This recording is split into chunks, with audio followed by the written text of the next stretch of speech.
And if I need to repeat anything, just let me know. So, oh no, it's okay. It's okay. Okay. You can continue. Okay. So just like physicians and other healthcare providers, PAs can actually work beyond clinical practice. So there are some PAs who have worked, as a clinician for a number of years and then decide to kind of branch out into other areas of medicine. So they may work in pharmaceutical sales, medical sales, research, medical informatics, which is basically helping develop electronic medical records or modify those. We can work in administration and policy development, academic medicine, which is what I do. My primary role right now is to train PA students, but I still have a clinical practice as well. So lots of different options for what you can do beyond practicing in a clinic or hospital setting. So we are trained to work as members of the healthcare team. In this day and age, it takes multiple people to take care of an individual patient. There's a lot of medicine is complex, and it takes a lot of different providers, oftentimes of different specialties and in different areas of medicine to be able to take care of patients. So legally, we are required to work under the supervision of a physician. So, any of us as PAs have a supervising physician. We may have a couple of supervisors, just depending, but it doesn't mean that they have to see the patient with you. You still have quite a bit of independence in what you can do. So we're just required ethically and legally to make sure that we consult with the physician, depending on what's going on with the patient and our level of expertise based on experience. So just like physicians, we can work in different clinical settings. So we can work in the hospital as hospitalists, we can work in the emergency room, we can work in urgent care centers, on college campuses, we can actually work in the prison system. Anywhere where you might find a physician, you can probably find a PA too. And in every area aspect of medicine. So PAs, you're going to see most PAs probably in primary care or surgical subspecialty, but there are a lot of PAs in Houston, for example, who work at MD Anderson Cancer Center in very subspecialized areas of medicine. And what's unique about the physician assistant practice is that we have the ability, once we start practicing, graduate, to move from one area of medicine to another. So if you graduate and work in dermatology and then decide you want to work in orthopedic surgery and you get a job in orthopedics, you can transition. So we're very unique in that respect. And I think that's what makes the profession very attractive to some people who want to go into medicine. So you do have flexibility, which is really, really nice. So currently we are approaching about 300 PA programs in the United States. There are programs that are continuing to open their doors on an annual basis because there is a need for healthcare providers. The way that we're trained is modeled after physician education. So the training that our PA students get is very similar to medical students, but it's abridged, it's shorter period of time. So on average, PA students are in school for about 27 months. All PAs programs grant a master's degree at this point. Some grant doctorate degrees, it just depends. And most programs are going to be located in a medical school or a different type of university academic setting. It just depends on where the program is set up. So our students train with medical students. They train with other disciplines of medicine, so like nurse anesthesia students, orthotics and prosthetic students, and it really just depends on where the PA program is. So we try and make sure that there's some cross coverage or interdisciplinary training, because as a PA provider, you're going to be working with different areas or different people who are practicing in different aspects. So physical therapists, pharmacists, all kinds of different people. So it's important to understand their role as you work with them. So you may have heard this, and I will confirm that PA school is rigorous. It's a very it's a demanding program academically in the first year, especially because it's not that the material that we present is any different or more difficult than what you're doing now. It's just there's a lot to do in a very short period of time. And that's what makes it a little bit more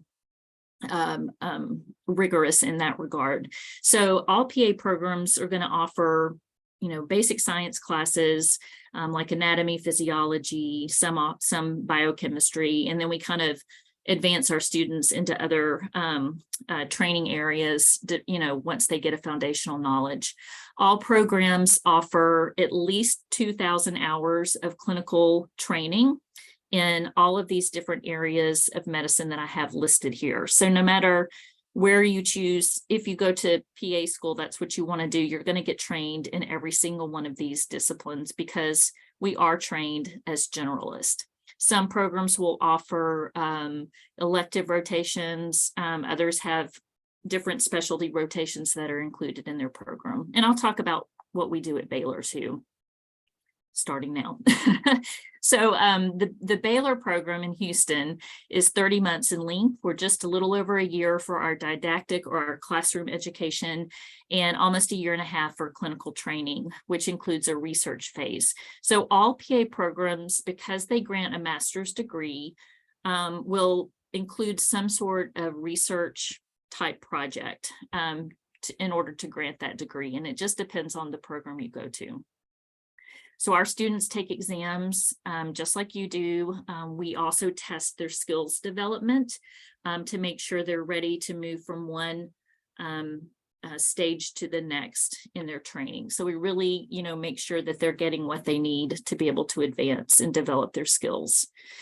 So in that first year, like I said, I talked about there are different aspects of learning that occurs in that first year. And I'll give you a sample of what the schedule looks like. So there's traditional learning where they're in the classroom, probably like you are for many of your classes, which is lecture-based. But we also have team-based learning. So we put our students into teams and we work with them to solve cases and begin to think critically, because that's what you do every day when you're providing care. They are trained or they are taught in cultural competency. They have an ethics course. There's a range of courses in the social sciences too that are presented too. So this is an example of our schedule, what it looks like in the first year of training at Baylor's program. So just to give you an idea of a breakdown. So we have semesters just like you do. So we have a fall and a spring. Our semesters are divided into terms. So each term, except for this first term, is about 8 to 9 weeks. And at the end of the 8 to 9 weeks, our students will take examinations in all of the courses that are included in a term. So after a whole year of training in the classroom, they will have completed 60 semester hours. So if you think about that, like probably right now, if you take a full load in a semester, you're probably taking anywhere from 12 to 18, give or take, right? So our students are going to complete over 30 per each semester. So some of these courses are carry through all the way from the beginning to the end, like our physical diagnosis, which is where they learn to take histories and develop their exam skills. Other courses are built one upon the other. So that kind of gives you an idea of what I mean by a little bit of a little rigorous in the first year. So, but at Baylor and other institutions, we have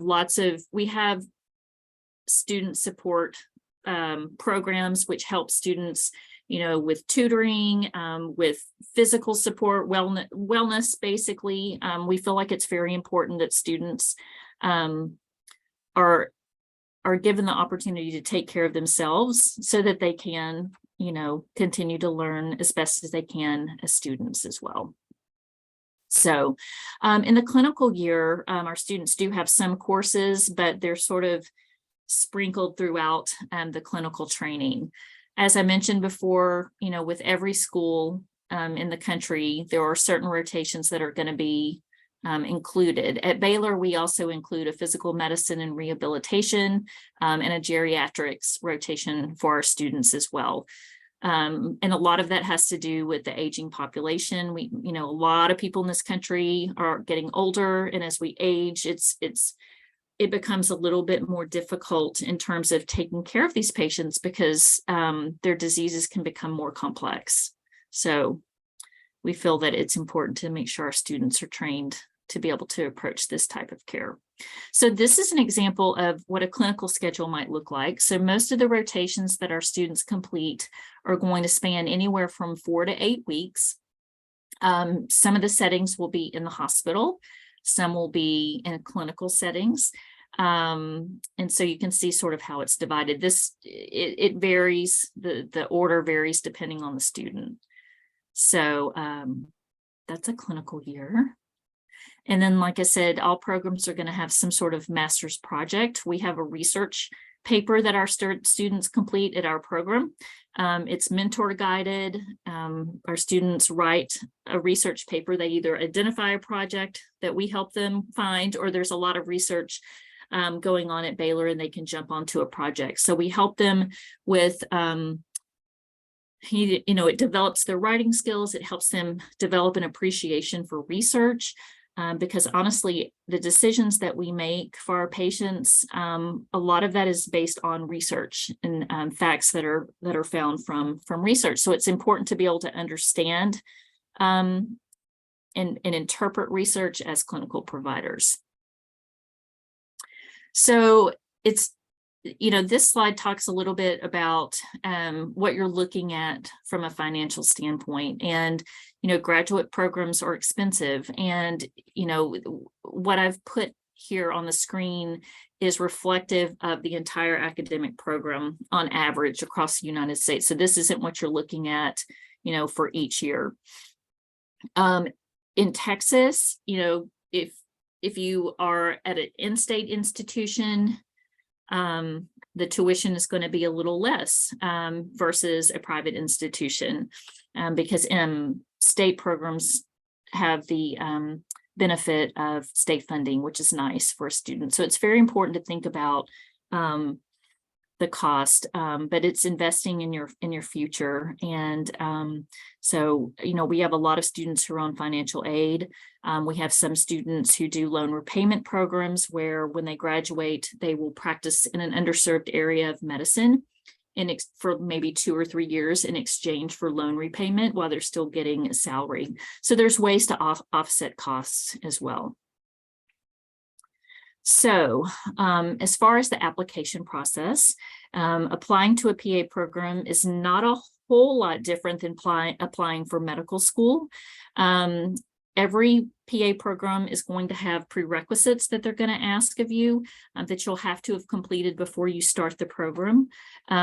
Most of them are based in science and humanities, and I'll kind of show you, an example of that. One thing that's a little bit difficult sometimes, I think, for students as they prepare to apply for PA school is that some of the prerequisites are different for the schools. So it's very important once you decide to apply to a PA program to be familiar with the prerequisites of the program. Most are going to be very similar, but some will have these extra prerequisites that they require.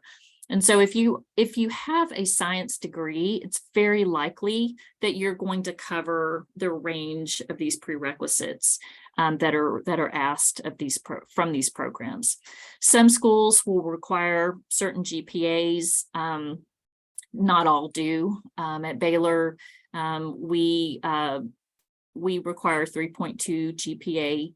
Our students have a range from 3.2 to 4.0. We know that you need to have a good foundation educationally to be successful in the programs. And so we have students, who have started their undergraduate and maybe stubbed their toe, had a hard time getting started, but gained their momentum and became, a little more successful over time. Some programs don't have a requirement for a GPA.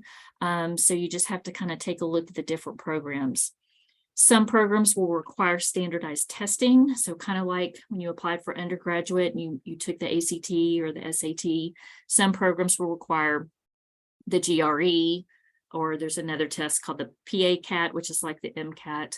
We do not require any standardized testing at Baylor any longer.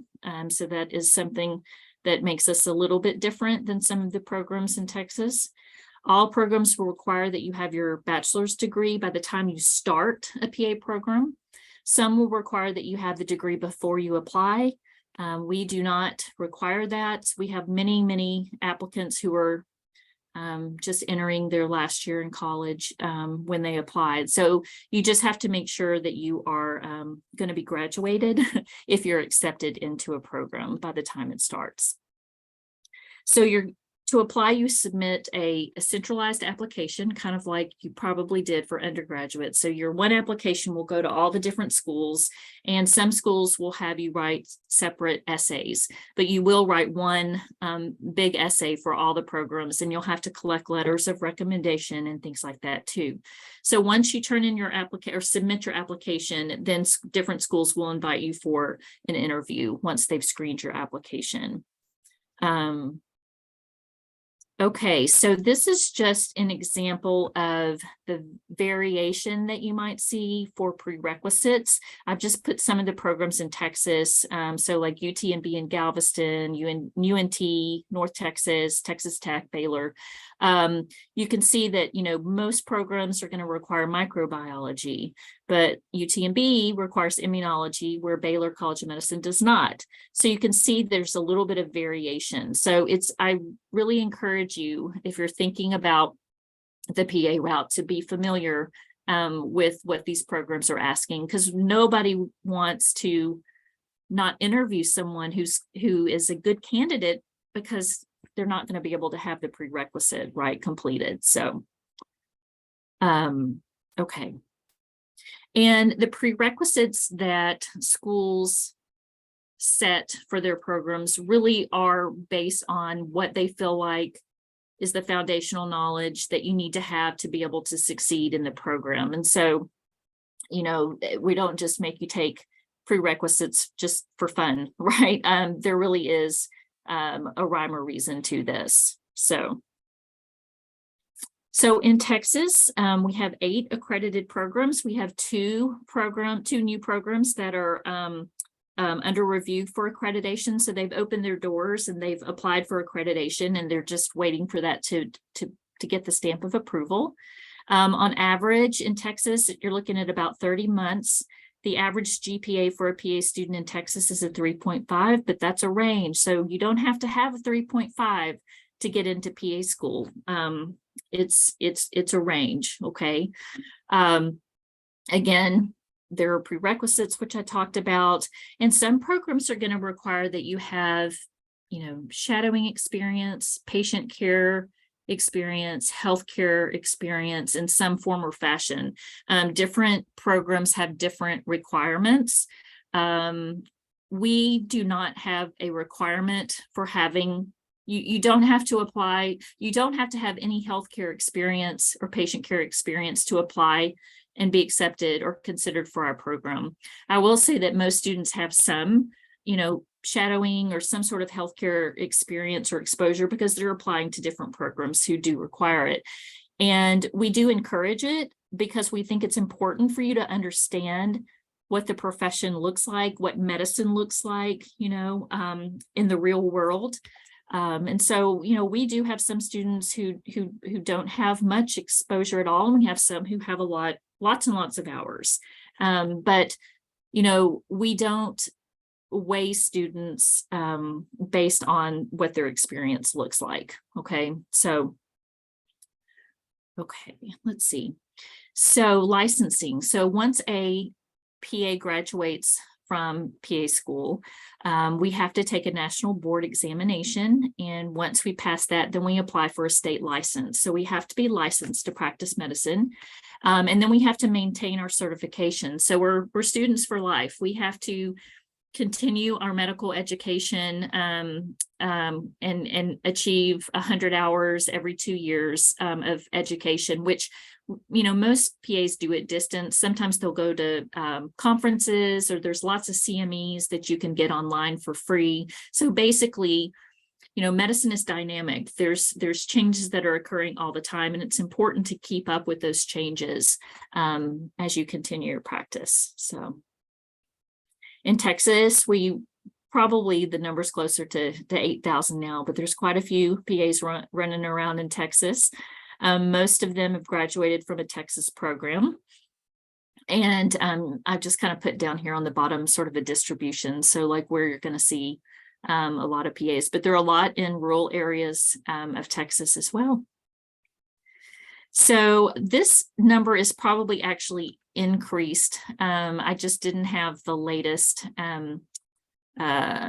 salary numbers right now, but in Texas, considering all PAs in various areas of where they're practicing, the median salary is about 110. So there's a range. And this is a baseline salary. So a lot of PAs will receive bonuses based on productivity. There are lots of incentive bonuses that we can be eligible for. This number does not include retirement benefits. Most PAs are going to get some sort of retirement program with wherever they're employed. This does not include healthcare insurance, medical liability insurance. So there's a lot of vacation time. There's a lot of extra built-in numbers that aren't included within this salary number. Okay. And so, really for what we do, the pay is good. And, depending on what area of medicine you're practicing in, it can affect, the salary range as well. But there is upward mobility in terms of your salary over time. So if you've been working for 10 years, you're going to be making more money than you will when you've started out. So, why consider this profession? If you're interested in medicine, maybe you're not so sure exactly what you want to do. It's an in-demand profession. We're not going anywhere. The need for healthcare providers and PAs is continuing to grow as reflected in the programs that are opening. I would say the majority of our graduates have multiple job offers when they graduate, and that isn't anticipated to change anytime soon.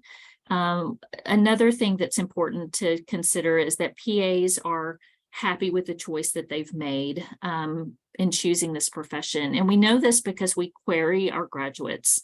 We do this over time to see what they think about their training and their decision to do this.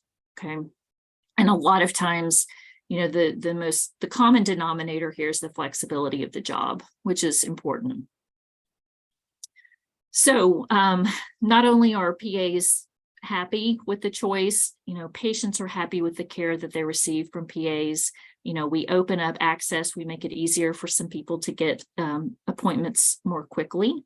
And, a majority of patients who've been asked feel like we improve the quality of healthcare as well. So most programs, the intention is to make sure that we're training individuals to provide compassionate, high quality care when they graduate from programs to reflect communities in need. So the nice thing about in Texas, we have so many great programs that you're going to, wherever you land, if this is what you decide to do, your training is going to be exceptional. So, in terms of Baylor, what do we feel like makes us different? That's a question that a lot of people will ask PA programs. What makes you different from another PA program?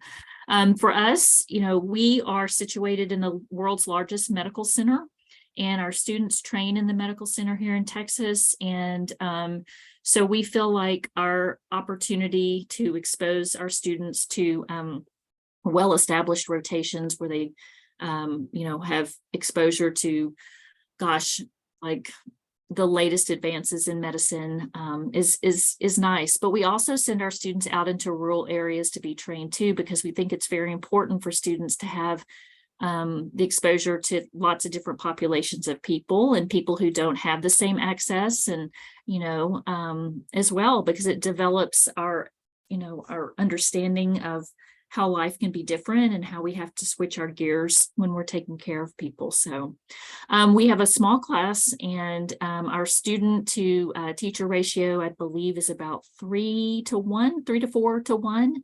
And so we really know our students.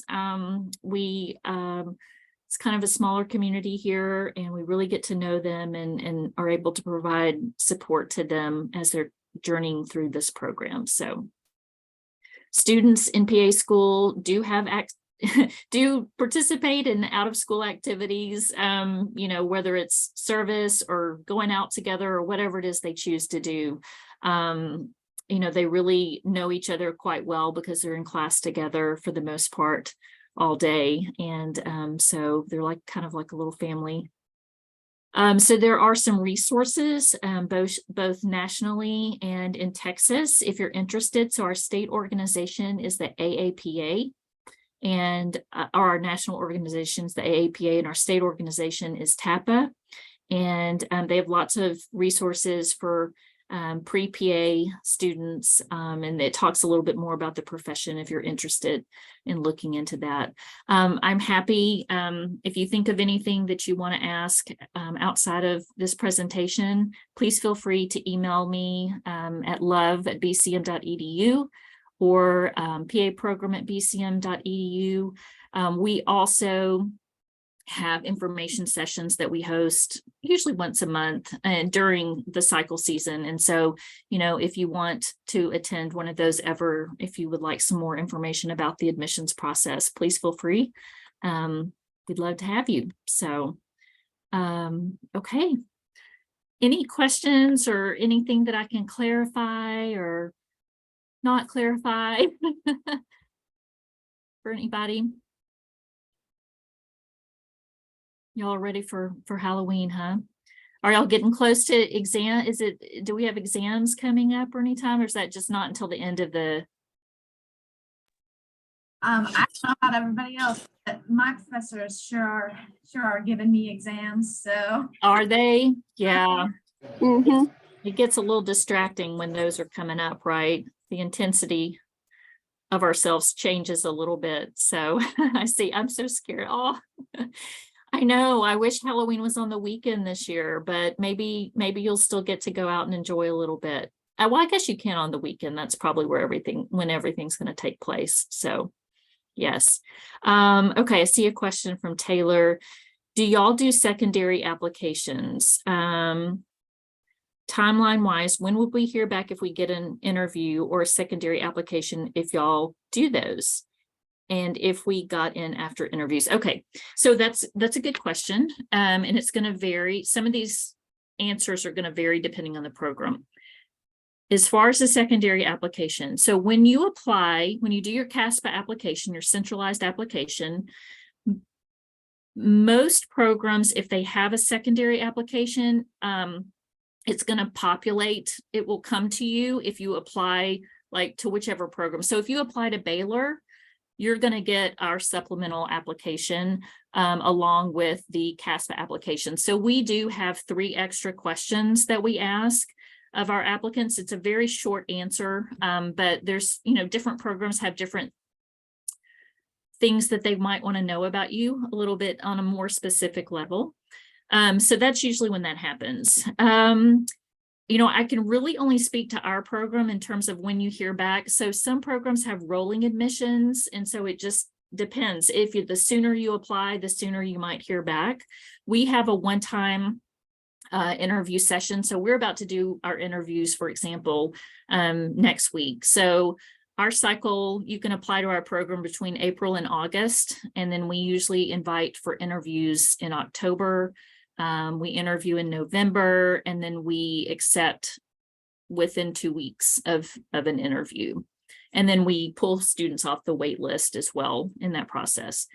So it takes a while to screen applications because we really do read the essays and take a look at the things that you've spent so much time documenting when you apply.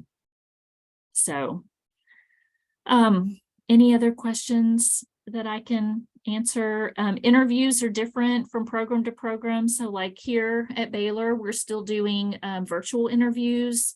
And if you get an interview to our program, you're going to interview with 3 different people. So it's a one-on-one 30-minute interview.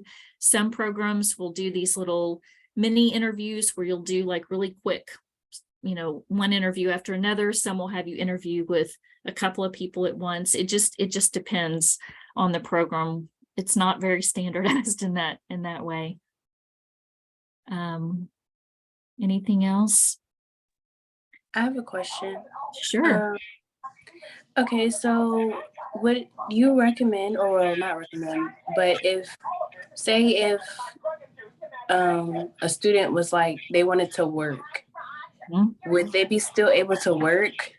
Or while enrolled in the program? Yeah. That's a great question. We do not encourage our students to work because of the demand of the coursework. It would be, right.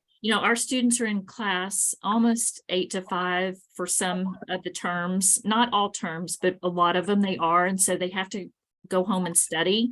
We do have a couple of like student job positions where students are kind of working in the classroom. So there are some jobs on campus per se, but otherwise our students don't work outside of being students because it's just, it would be very difficult to do. So we can't keep you from doing it, but we encourage our students not to. So, and that's our program. There are different, there are some different options that some programs may offer, where they might, have more of an extended first year where students might be able to work there. It really just depends. But in Texas, I think for the most part, we're kind of similar in how we offer up our first year of training. So, and in the second year of training, there's really no way to work because when you're on clinical rotations,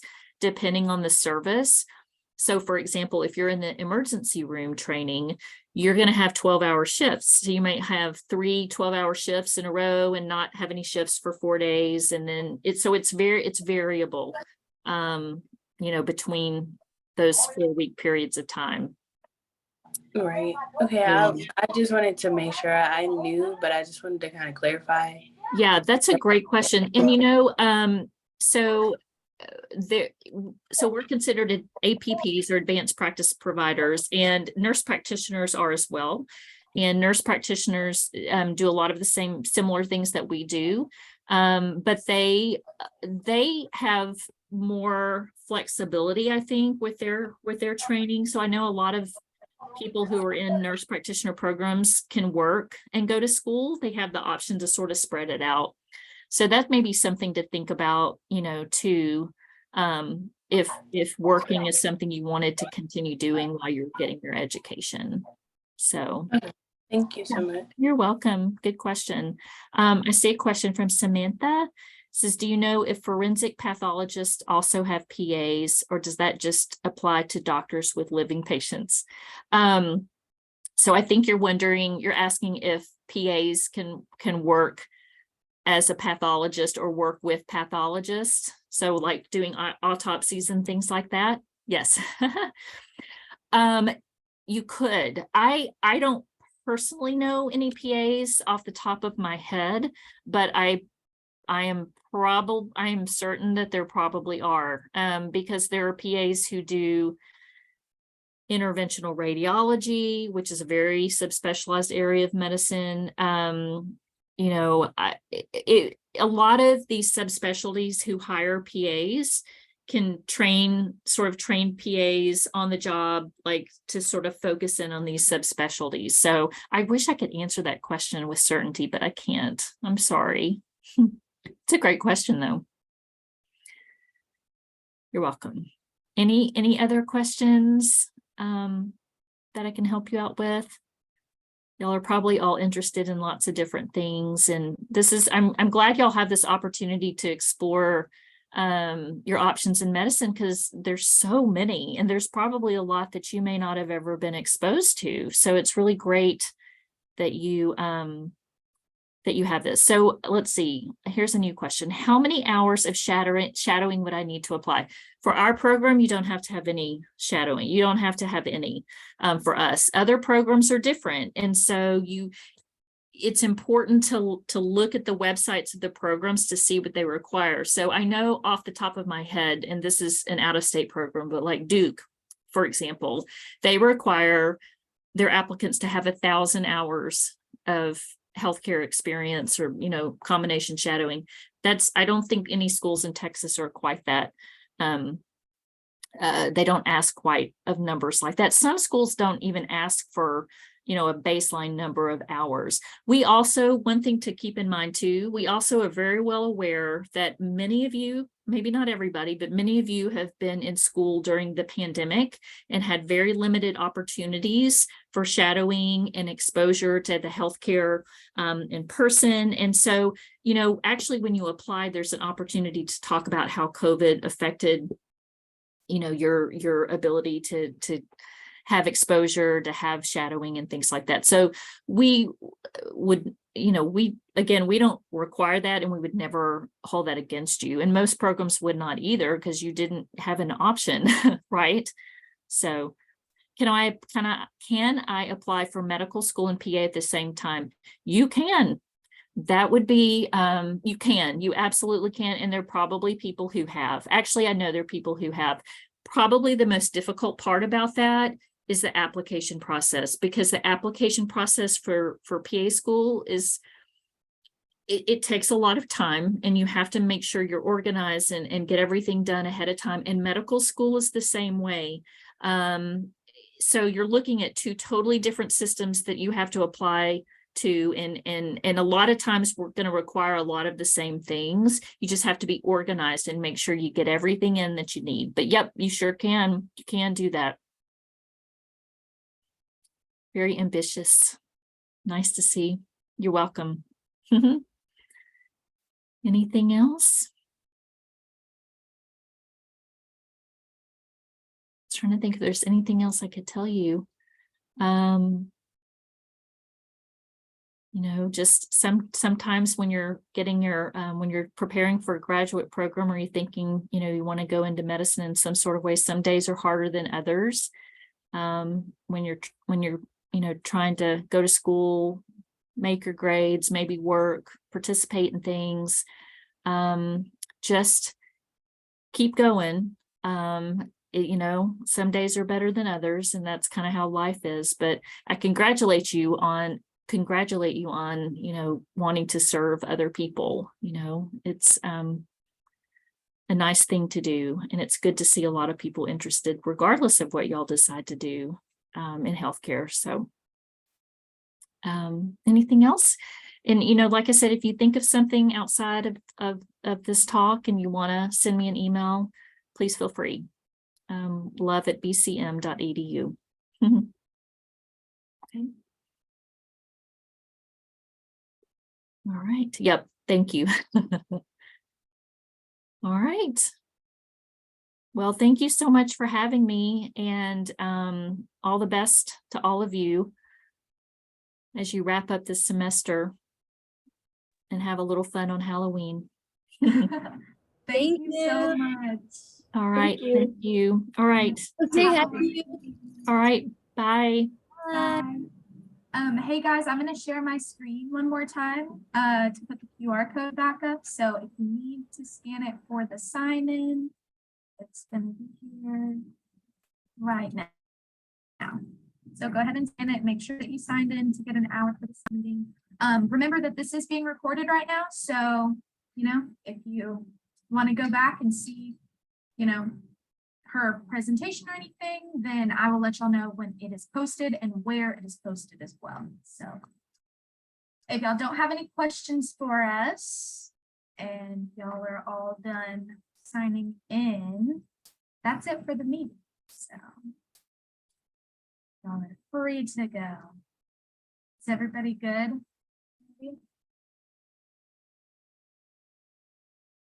I think so. Okay, so I'm gonna go ahead and end the meeting, y'all. Y'all have a good night.